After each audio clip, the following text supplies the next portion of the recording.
আসসালামু আলাইকুম প্রিয় বন্ধুরা, আজকে আমরা চলে আসলাম ফরিদপুরের সদরপুর বাইশটসি বাবু বাড়ি জমিদার বাড়ির এই যে অবকাঠামো এখন কি পরিস্থিতি আছে এবং কেমন ছিল এই দৃশ্য চিত্রপট, সেটা আপনাদেরকে আজকে ঘুরে ঘুরে দেখাবো।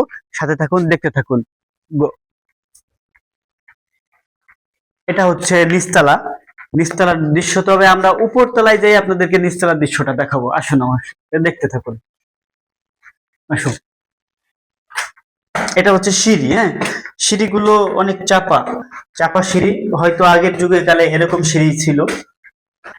তবে ইট ইট গুলো কিন্তু এখনো ঠিক আছে, বিল্ডিং দাঁড়িয়ে আছে, ইট সুরকি দিয়ে বানানো বিল্ডিং গুলো এখনো মজবুত দাঁড়িয়ে আছে। এবং আমরা এখন দোতলায় চলে আসলাম। দোতলায় আসেন, দোতলাটা দেখাই। এই হচ্ছে রুম,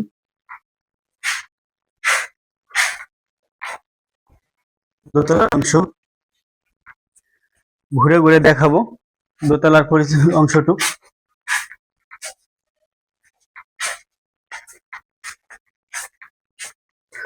দোতলায় আসলে কোনো জানলা কভার দেখা যাচ্ছে না, শুধু খোলা দোতলা পড়ে রয়েছে।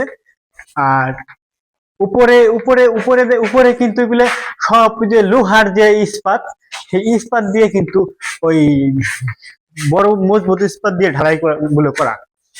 তো সুন্দর করে ঢালাই গুলো এখনো আছে, ওই ইস্পাত গুলো। দোতলার চিত্র।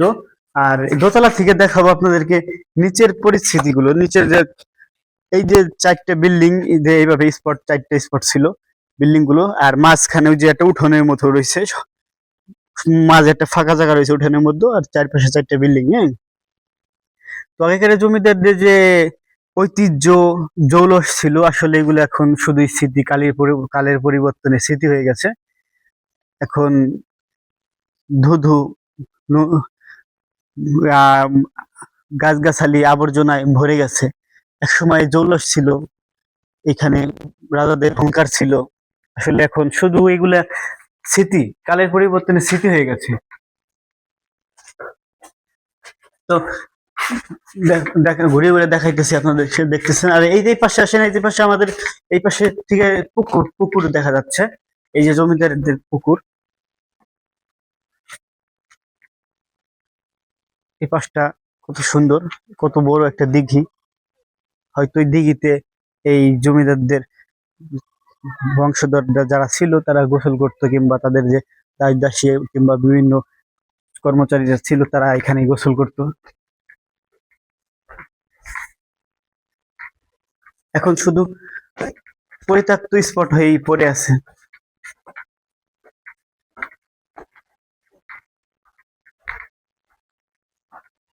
কত মজবুত করে বানানো হয়েছিল।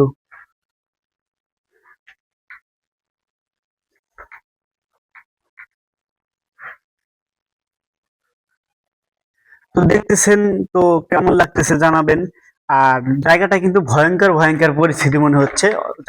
আমার মানে ফাঁকা জায়গা, ভয়ঙ্কর ভয়ঙ্কর লাগতেছে। আমার কাছেও কিন্তু একটু ভয় ভয় লাগতেছে। আর আপনাদের কাছে দেখতেছেন কেমন লাগতেছে আপনারা জানাবেন। আর অন্ধকার, কিন্তু জায়গাটা কিন্তু অন্ধকার। আর এখানে কিন্তু কোনো কেউ থাকে না, পরিত্যক্ত বাড়ি তো, বিদ্যুৎ সংযোগ নাই, কিছু নাই, পরিত্যক্ত বাড়ি, অন্ধকার পড়ে আছে, ধুধু অন্ধকার। একটু ভয় ভয় লাগতেছে, কিন্তু ভয় ভয় লাগতেছে দেখে আমরা আবারও পিছনের দিকে চলে যাচ্ছি। ব্যাগে যেখান দিয়ে উঠছিলাম ওইখানে চলে যাচ্ছি, কারণ কেমন জানি আমার একটু ভয় ভয় লাগতেছে দেখে আমি আর এখানে থাকবো না, বের হয়ে যাব। কারণ সময়টা এখন দুপুর, কেবল দুপুর দুপুর 2টা বাজে। তো এই কারণে একটু ভয় লাগতেছে আমি। আর ভিডিওটি মাধ্যমে দেখালাম আপনাদের, কেমন লাগলো জানাবেন। এই জন্য আমি বের হয়ে যাব। তো